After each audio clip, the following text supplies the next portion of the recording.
जिज्ञासु मित्रों, बहुत बहुत अभिनंदन है आप सभी का दिव्य सृजन में।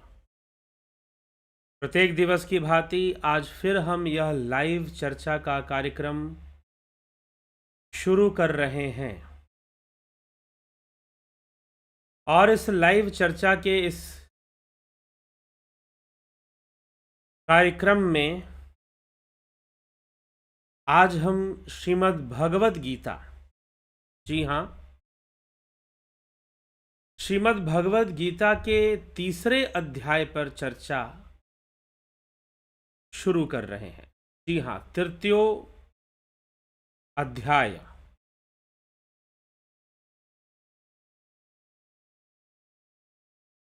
तो यह तृतीय अध्याय की जो चर्चा है, वास्तव में एक बात हमें समझना चाहिए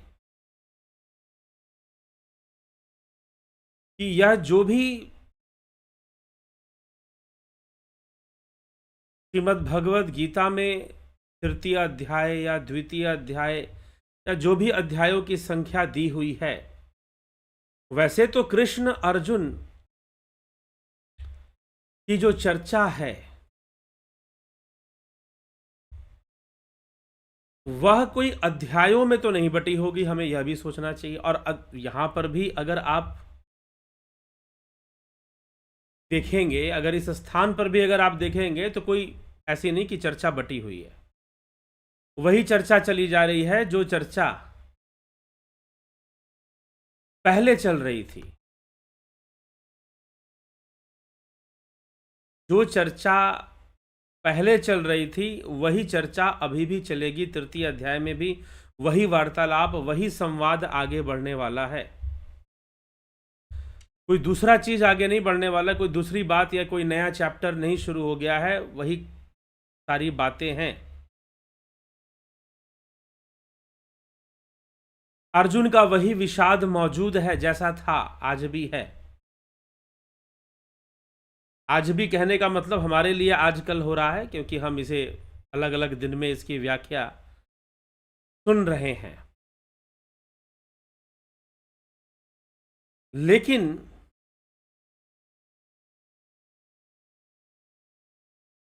यह तीसरा अध्याय, श्रीमद् भगवद गीता का तीसरा अध्याय, उसी चर्चा पर आगे बढ़ रहा है जिस चर्चा पर वह आगे बढ़ा था।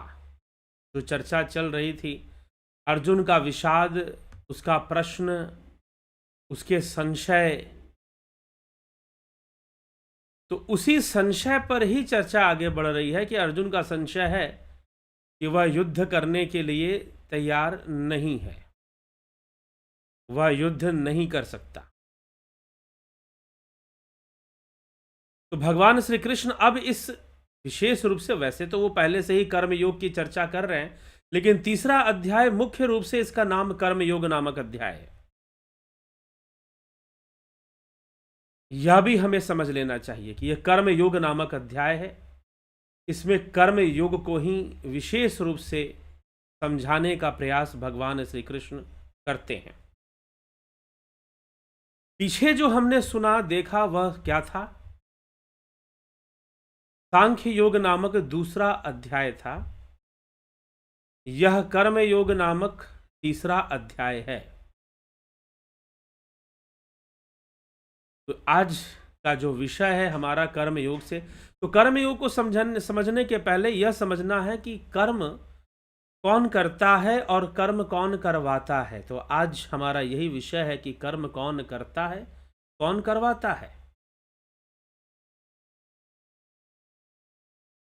यद्यपि इस प्रश्न का थोड़ा उत्तर हमें दूसरे अध्याय में भी प्राप्त हो चुका है, लेकिन कौन करवाता है, हमें कर्म करने के लिए कौन विवश कर रहा है, और कर्म योग की प्राप्ति कैसे होती है,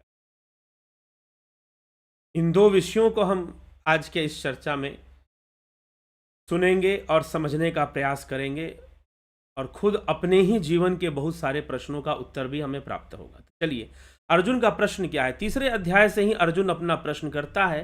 दूसरे अध्याय में ब्राह्मी स्थिति कि प्राप्ति किनको होती है, कैसे होती है, स्थित प्रज्ञ के लक्षण क्या हैं, इन सभी बातों से भगवान श्री कृष्ण समाप्त करते हैं। अब अर्जुन अपना प्रश्न रखता है कि मुझे अब अगले प्रश्न का उत्तर दीजिए। तो अर्जुन क्या प्रश्न करता है, कहता है, जय्या यसी चेत कर्मणस्ते मता बुद्धिर्जनार्दन तत्किम कर्मणि घोरे माम नियोजयसि केशव व्यामी श्रेणेव वाक्येन बुद्धि मोहयसीव मे तदेकम वद निश्चित्य येन श्रेयो अहमाप्नुयाम। अर्थात, हे जनार्दन, अगर आप कर्मों से बुद्धि को श्रेष्ठ मानते हैं तो फिर हे केशव, अगर आप बुद्धि को श्रेष्ठ मानते हैं तो फिर हे केशव, मुझे घोर कर्म में क्यों लगाते हैं? आप अपने मिले हुए से वचनों से मेरी बुद्धि को मोहित सी क्यों कर रहे हैं? निश्चय करके उस एक बात को कहिए जिससे कि मैं कल्याण को प्राप्त हो जाऊं। क्योंकि भगवान श्री कृष्ण दो बात, एक तो ज्ञान योग की भी बात करते हैं, एक कर्म योग की भी बात करते हैं, और बिना कर्म किए तो कर्म योग होगा नहीं। तो अर्जुन विकल्प ढूंढता है कि जब आप कर्म योग की बात करते हैं, ज्ञान योग की बात करते हैं, तो फिर आप मुझे कर्म योग में क्यों लगाते हैं? ज्ञान योग में लगा लीजिए, ठीक है? तो आप मुझे कर्म करने के लिए प्रेरित कर रहे हैं, तो ऐसा क्यों है?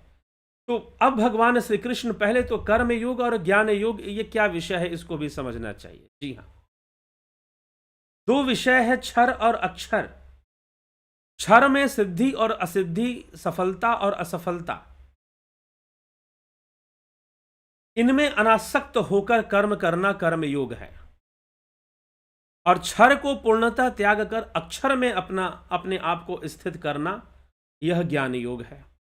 ऐसे बताया गया है, लोके अस्मिन् द्विविधा निष्ठा पुरा प्रोक्ता मया नघ ज्ञान योगेन सांख्यानाम कर्म योगेन योगिनाम। भगवान श्री कृष्ण अर्जुन को ज्ञान योग और कर्म योग, मतलब सांख्य योग और कर्म योग की चर्चा करते हैं। हे निष्पाप अर्जुन, इस मनुष्य लोक में दो प्रकार से होने वाली निष्ठा मेरे द्वारा पहले ही कही गई है। ज्ञानियों के लिए ज्ञान योग से और योगियों के लिए कर्म योग से। ज्ञान योगेन सांख्यानाम कर्म योगेन योगिनाम। यहां पर सांख्यानाम का अर्थ ज्ञान है। सांख्यानाम मतलब सांख्य योगी ज्ञान योग की ओर आगे बढ़ते हैं, अपने आप को अक्षर पुरुष में स्थित करते हैं। ध्यान योग के माध्यम से साधना करके अपने आप को अक्षर पुरुष में स्थित करते हैं। ज्ञान योगेन सांख्यानाम कर्म योगेन योगिनाम। है निष्पाप अर्जुन, इस मनुष्य लोक में दो प्रकार से होने वाली निष्ठा मेरे द्वारा पहले कही गई है। ज्ञानियों के लिए ज्ञान योग से और योगियों के लिए कर्म योग से। कर्म योग क्या है? क्षर और अक्षर, यह दो सत्ता का वर्णन श्रीमद् भगवद गीता और हमारे वैदिक शास्त्रों में भी प्राप्त होता है। तो क्षर यह नाशवान संसार है। तो क्षर में अनासक्त होकर कर्म करना, क्षर में सिद्धि असिद्धि, सफलता असफलता, यश अपयश का ध्यान न रखकर करने योग्य सारे कर्मों को करना, यह कर्म योग है। और क्षर को पूर्णतः त्याग कर अक्षर में स्थित हो जाना, यह ज्ञान योग है। क्षर को पूर्णतः त्याग कर अक्षर में स्थित हो जाना, यह ज्ञान योग है। तो जो ज्ञान योग का विषय है वह निश्चय ही थोड़ा कठिन है, क्योंकि वह तुरंत तो प्राप्त नहीं होने वाला, वो काफी साधना के बाद प्राप्त होगा। तो कर्म योग सुलभ रहता है, लेकिन एक साथ में यह बात, अब कर्म योग करना जरूरी क्यों है? प्रश्न ये उठता है। अर्जुन का बहुत सुंदर प्रश्न है जी, बहुत मनभावन प्रश्न है अर्जुन का, अर्जुन के अनुकूल।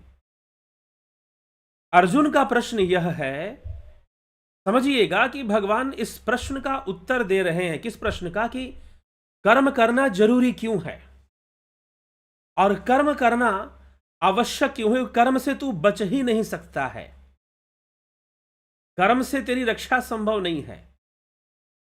तो कर्म, पहले तो यह समझ ले कि कर्म योग क्या है, ज्ञान योग क्या है। तो इसका सीधा सा अर्थ है कि इस संसार में निष्काम भावना से कर्म करना, यह कर्म योग है। निष्काम भावना का अर्थ है सिद्धि असिद्धि में मोह न रखना, मतलब कार्य सफलता से हो पाएगा, कार्य सफलता से नहीं हो पाएगा, इसका मोह न रखना। यश अपयश का मोह ना रखना, मान अपमान का मोह ना रखना,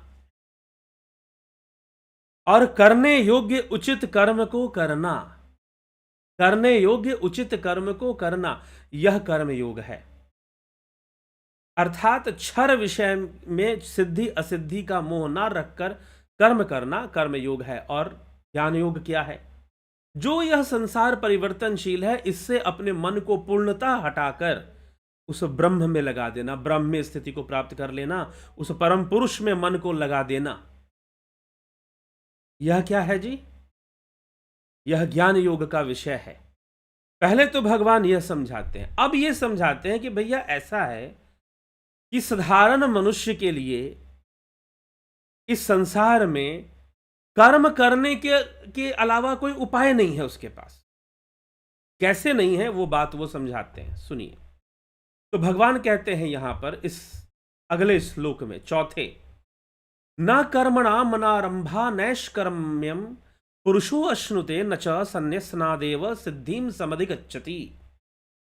मनुष्य ना तो कर्मों का आरंभ किए बिना निष्कर्मता का अनुभव करता है और ना ही कर्मों के त्यागने मात्र से सिद्धि को ही प्राप्त होता है। ऐसा नहीं कि कर्मों को त्याग देगा तो उसे सिद्धि हो जाएगी, ऐसा भी नहीं है।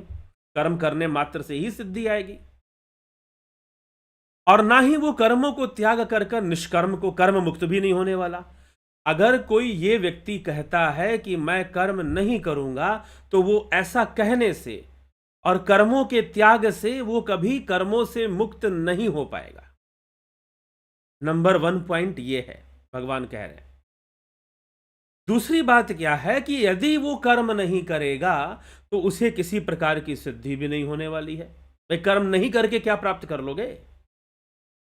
तो कर्म आप नहीं करोगे, आपका निर्णय है कि भाई मैं कर्म नहीं करूंगा। अर्जुन का निर्णय है कि वो कर्म नहीं करेगा, या आप यह निर्णय ले लीजिए अपने जीवन में कि आप कर्म नहीं करेंगे। तो आपका जो यह निर्णय है कि आप कर्म नहीं करेंगे, नहीं करने से भी ऐसा नहीं कि आप निष्कर्मता को प्राप्त हो जाएं। कर्म तो होगा, कर्म तो होगा, ऐसा नहीं कि आप निष्कर्मता को प्राप्त हो जाएंगे। तो अब यहां पर भगवान समझा रहे हैं कि भाई कर्म योग क्यों जरूरी है। इसलिए जरूरी है कि कर्म ना हो यह संभव नहीं है, कर्म तो होगा ही होगा। अगर आप ये कहोगे कि मैं फला कर्म नहीं करूंगा, मैं फला कर्म नहीं करूंगा, लेकिन ठीक है वो कर्म नहीं होगा, लेकिन दूसरा कर्म तो होगा। अब यहां पर सांख्य की कर्म परिभाषा चल रही है। मीमांसा शास्त्र में कर्म इसी कर्म का आधार है, लेकिन परिभाषा अलग ढंग से मीमांसा शास्त्र में प्राप्त होती है। तो कर्म तो आप कर रहे हो, आप कर्म से बचना ही असंभव है आपके लिए। तो कह रहे हैं कि कर्मों के त्याग से ना तो वो निष्कर्मता को प्राप्त होगा, कि ऐसी स्थिति को नहीं प्राप्त होगा जहां कोई कर्म ना हो रहा हो। दूसरी बात, कर्मों के त्याग से उसे कोई सिद्धि भी नहीं मिलनी है। तो भाई कर्म त्याग कर करना क्या है फिर? कर्म का त्याग करना, ये कहना कि मैं कर्म नहीं करूंगा, ये तो महामूर्खतापूर्ण बात है। क्योंकि तुम ऐसा कहकर भी, और कर्मों भले तुम्हें लग रहा है कि तुमने कर्म त्याग दिया है, तुम चुपचाप जाकर बैठ जाओ कमरे में, सो आराम से, खाने को मिल जाए तो खा लो, ना मिले तो सोते ही रहो, और तुम ये कहो कि मैं कोई कर्म ही नहीं करूंगा, लेकिन सत्य नहीं है ये। कर्म तुमसे हो रहा है। यदि तुम आराम कर रहे हो तो आराम करने वाला कर्म भी तुम कर रहे हो, और उस कर्म का भी फल बनेगा, और उसका फल भी तुम्हें भुगतना पड़ेगा। तो सांख्य मत के अनुसार, कर्म परिभाषा के अनुसार, अगर आप सो भी रहे हैं तो आप कर्म कर रहे हैं भाई, आप कर्म से कहां बच के जाने वाले? कर्म तो आपके द्वारा हो ही रहा है, कर्म ना हो यह कदापि संभव नहीं है। बस यही बात, यही रहस्य भगवान श्री कृष्ण यहां पर समझाने की कोशिश कर रहे हैं कि कर्म तो तुमसे हो ही रहा है, कर्म से तुम बच ही नहीं सकते हो। तो कर्म के त्याग कर देने से ना तो तुम निष्कर्मता को प्राप्त होगे, और कर्म त्याग देने से ना ही तुम कर्म सिद्धि को प्राप्त होगे, सिद्धि से भी वंचित रह जाओगे, और कर्म बंधन में उल्टा फंसोगे। वो चलो ठीक है, अगर तुम कर्म ना करो तो ऐसा हो कि तुम्हें कर्म का बंधन ना लगे, किसी ना किसी रूप में तुम्हें कर्म का बंधन तो लगना ही है, तुम विवश हो। किसी न किसी रूप में कर्म का बंधन तो लगना ही है, क्योंकि यह कर्मों की विवशता क्यों है? यह कर्मों की विवशता क्यों है? तो सांख्य उचित तर्क भगवान देते हैं यहां पर। सांख्य उचित तर्क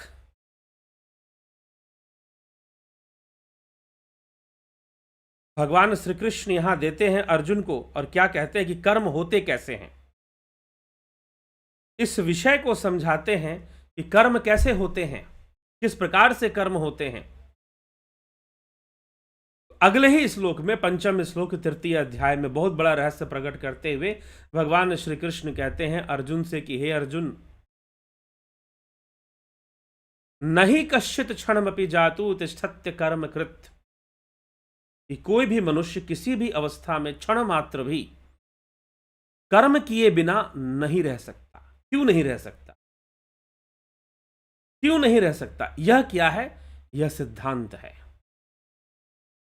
तृतीय अध्याय का पंचम श्लोक सिद्धांत है। सिद्धांत कहने का मतलब जो अपने आप में सिद्ध है, उसे कोई बदला नहीं जा सकता। यूनिवर्सल ट्रुथ है जो, यह यूनिवर्सल ट्रुथ है। नहीं कश्चित क्षणमपि जातु तिष्ठत्य कर्म कृत, कोई भी मनुष्य किसी भी अवस्था में क्षण मात्र भी कर्म किए बिना नहीं रह सकता। कार्यते हयवशः कर्म सर्व प्रकृतिर्जैर गुणे, नहीं कश्चित क्षणमपि जातु तिष्ठत्य कर्म कृत कार्यते हयवशः कर्म सर्व प्रकृतिर्जैर गुणे। क्षण मात्र भी कर्म किए बिना नहीं रह सकता, क्योंकि प्रकृति के परवश सब प्राणियों से प्रकृति जन्य गुण कर्म करवा लेते हैं। प्रकृति के वश में होने के कारण और गुणों के परवश होने के कारण सभी प्राणियों से, जितने भी प्राणी इस संसार में हैं, उन सबसे, सभी प्राणियों से ये जो प्रकृति है कर्म करवा लेती है। सभी प्राणियों से यह प्रकृति कर्म करवा लेती है। प्रकृति के जो प्रकृतिर्जैर गुणे, प्रकृति के जो गुण हैं, कौन कौन से गुण हैं?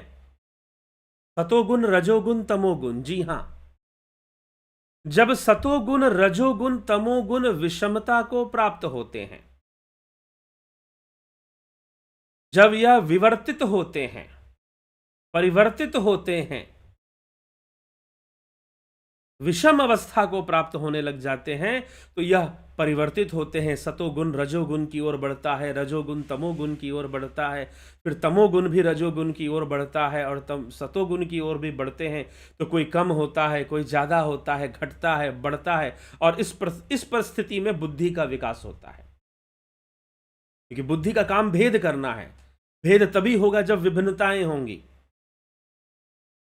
डिस्क्रिमिनेट करना है, डिस्क्रिमिनेशन तभी पॉसिबल है जब चेंजेस होंगे और चीजें अलग अलग दिखाई देंगी। सब कुछ बराबर और सम हो जाएगा तो बुद्धि का क्या काम फिर? और यहीं से बुद्धि के प्रादुर्भाव से कर्म शुरू हो जाता है। जी हां, अब पूछोगे कि कर्म कौन करता है? बुद्धि करती है, कि मन करता है, कि जीव करता है? अभी एक महानुभाव मेरे पीछे पड़े हुए हैं, वो 5 बार मुझसे पूछ चुके हैं कि सोचता कौन है, मन सोचता है कि जीव सोचता है? अरे एक बात मुझे बताइए, आप हाथ से कर्म करेंगे तो आपका प्रश्न क्या होगा कि हाथ कर्म कर रहा है कि शरीर कर्म कर रहा है? क्या यह प्रश्न बनेगा? अगर हाथ कर रहा है तो शरीर भी कर रहा है, क्योंकि हाथ शरीर का अंग है। वैसे ही अगर बुद्धि सोच रही है, इसका मतलब जीव सोच रहा है। तो जीव सोचता है कि बुद्धि सोचता? अरे बेचारा इतना पजल है कि उनको मैं 4-5 बार एक ही बात समझा चुका हूं, लेकिन समझ नहीं आ रहा।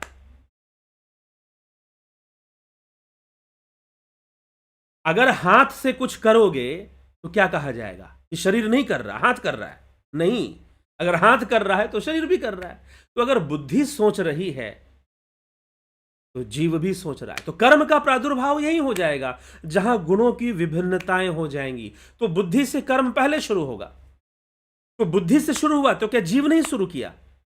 जहां बुद्धि आई अस्तित्व में, वहां जीव भी आ गया, वहां जीवत्व भी साथ में आ जाएगा। और यही प्रक्रिया विकसित होकर अहंकार, मन, और इंद्रियों का विकास कर देगी, विवर्त कर देगी। इंद्रियों का, कर्म इंद्रियां, ज्ञान इंद्रियां, पंच महाभूत, पंच तन्मात्राएं, ये सभी विकसित हो जाएंगी। 24 तत्वों का वर्णन आता है सांख्य शास्त्र के अंतर्गत।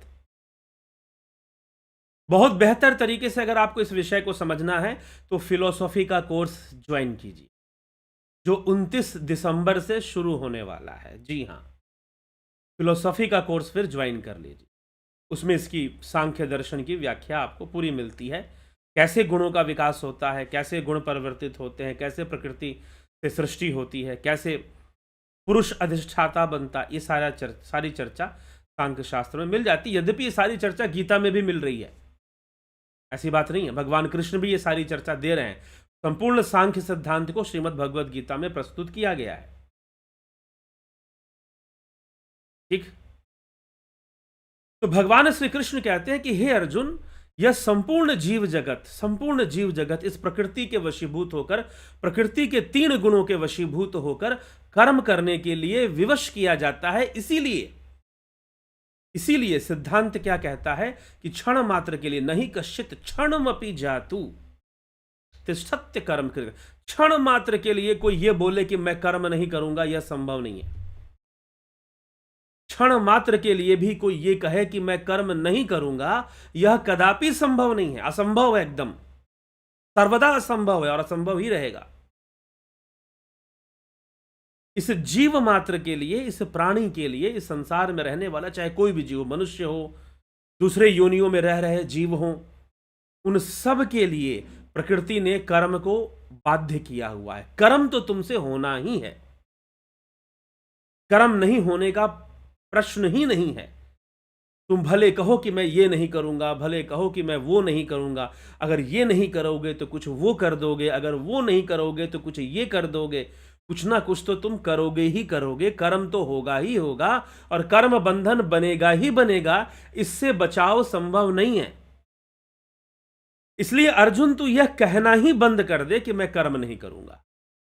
अर्जुन का प्रश्न क्या है कि हे केशव, हे कृष्ण, जब आप बुद्धि को या ज्ञान योग को कर्म योग से श्रेष्ठ मानते हो तो मुझे कर्म योग में क्यों लगा रहे हो?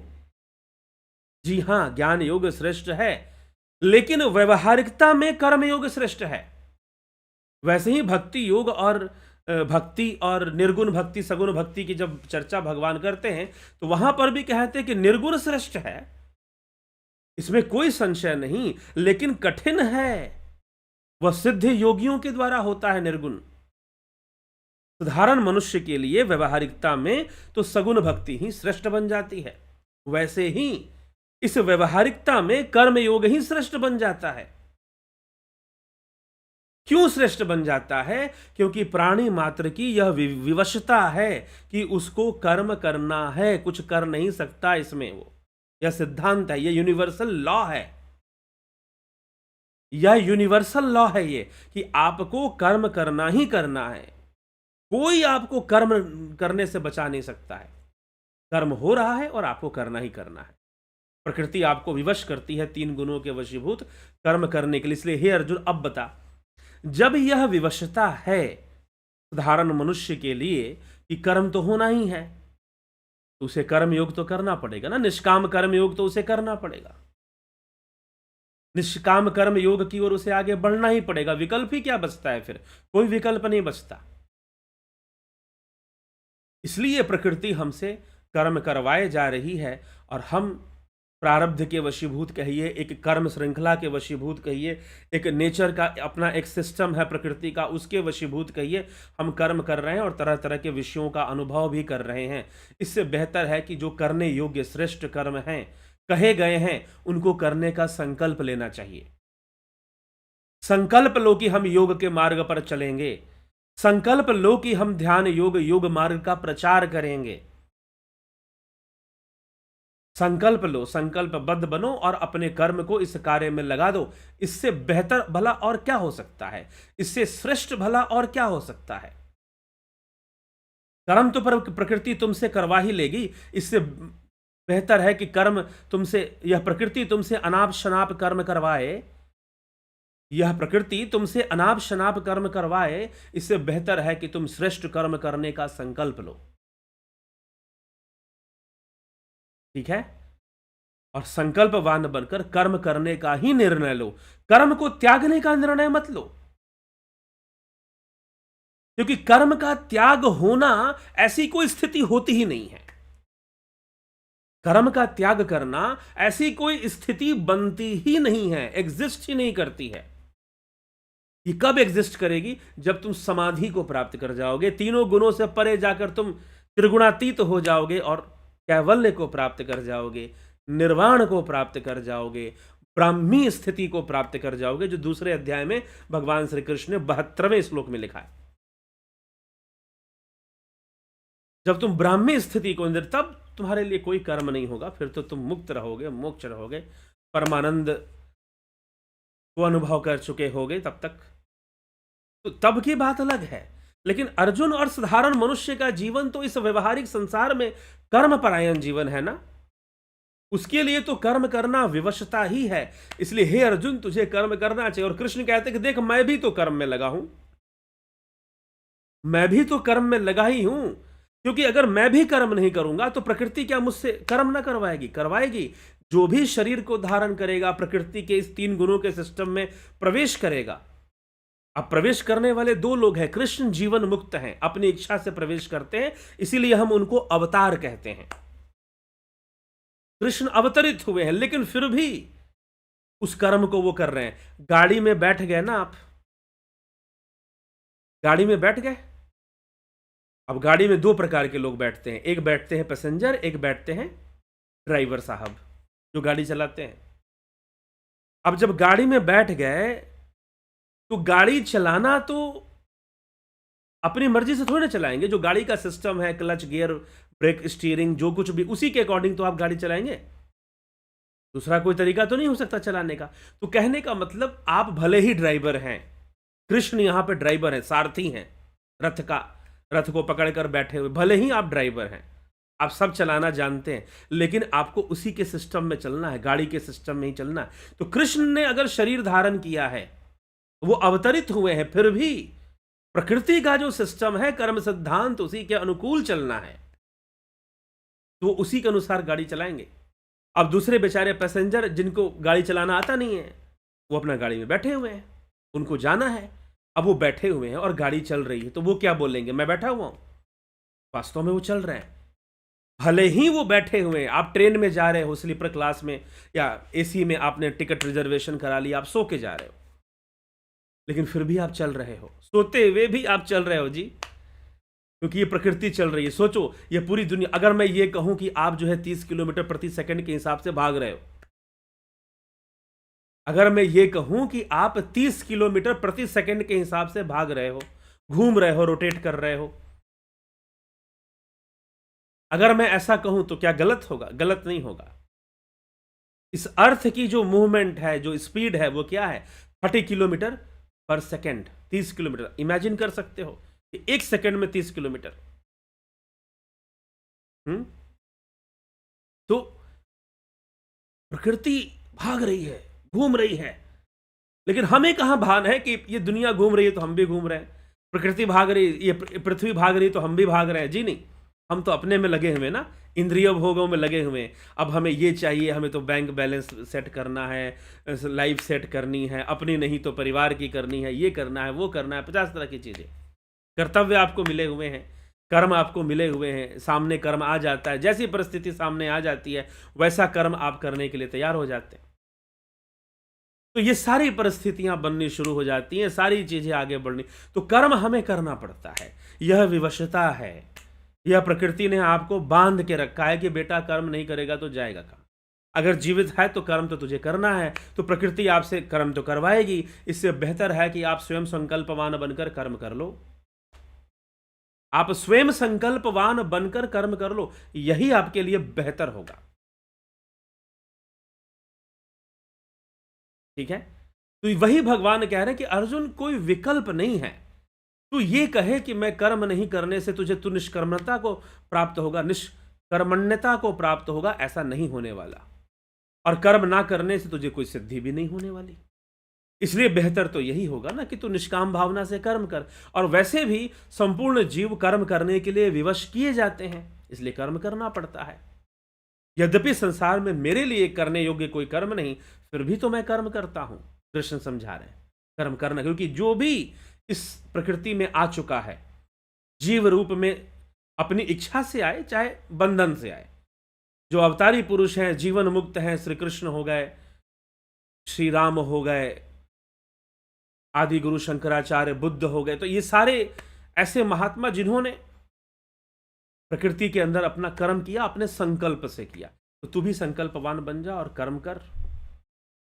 कर्म से किसी भी प्रकार से तू भागने का प्रयास मत कर, संकल्पवान बन जा, कर्म कर। तो भगवान कृष्ण यह विषय अर्जुन के समक्ष स्पष्ट करते हैं, जो कि हमारे जीवन के लिए भी एक बहुत बड़ा उपदेश है, और एक सिद्धांत को समझा देते हैं कि भैया इस प्रकृति में जो भी है, जो भी प्राणी है, प्रकृति के गुणों के वशीभूत कर्म करने के लिए विवश किया जाता है। वो कर्म कर ही रहा है, नहीं कर रहा है ऐसी बात नहीं।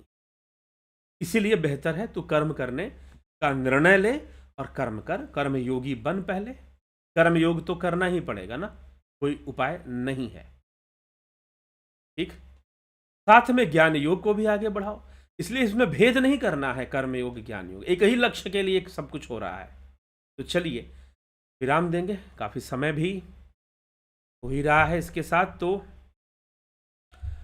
ध्यान योग शुरू हो रहा है 30 दिसंबर से, 3-4 दिन शेष है मात्र, आप ज्वाइन कर लीजिए। प्राकृतिक चिकित्सा भी 20 दिसंबर से शुरू हो रहा है, ज्वाइन कर अवश्य लाभ उठाइए। बहुत बहुत आभार आप सभी का।